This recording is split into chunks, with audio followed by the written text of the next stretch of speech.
प्रिय विद्यार्थियों, बात करते हैं असहमति। देखिए, असहमति आज की तरीके में देखें तो आज के समय में हम लोग सब लोग के पास पर्याप्त क्षमता है, बुद्धिमत्ता है, और असहमति भी हमारी इसलिए आजकल एक तरीके से फैशन में है।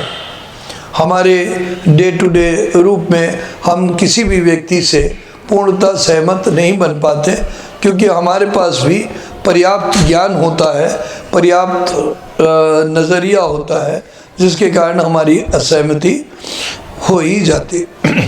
अब यहाँ पे एक बहुत नितांत आवश्यक बात यह है कि असहमति होती है तो क्या हमें वहाँ पे उसका विरोध करना चाहिए? मेरे ख्याल से बिल्कुल नहीं। जब आप समझदार बनेंगे तो आप महसूस करेंगे कि असहमति समय में आपको बहुत ही अच्छे सभ्य शब्दों में अपनी असहमति उजागर करनी होती कि ठीक है, आपका ये नज़रिया है, पर अगर हम यथार्थ रूप में देखें तो एक दूसरा नज़रिया भी कार्यरत होता है।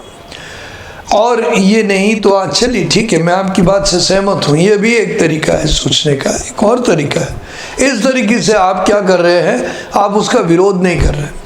जैसे कि कई लोग अपने विरोध कर देते कि मैं आप गलत बोल रहे हैं, मेरे को नहीं आपसे बात सुन। अब यहाँ पे क्या होता है, यहाँ पे व्यक्तिगत लड़ाई हो जाती है।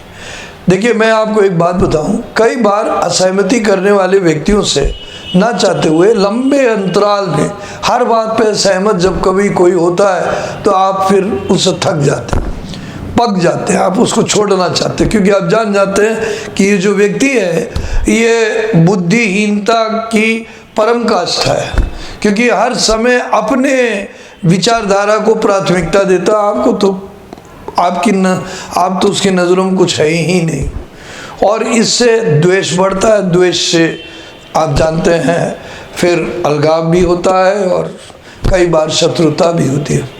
पर मुख्यतः ये एक उस परिस्थिति में होता है जब आप अतिशयोक्ति में चले जाते हैं, अत्यंत में।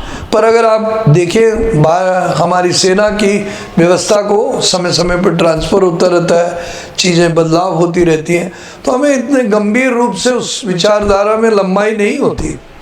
तो आपको असहमति बर्दाश्त करना, असहमति को सहज रूप से स्वीकारना और विनम्र रूप से बताना की कला आनी चाहिए। इसलिए मैंने आपसे कहा, क्योंकि परिचर्चा में भी होगा, कई बार व्यक्तिगत चीज़ों में होगा।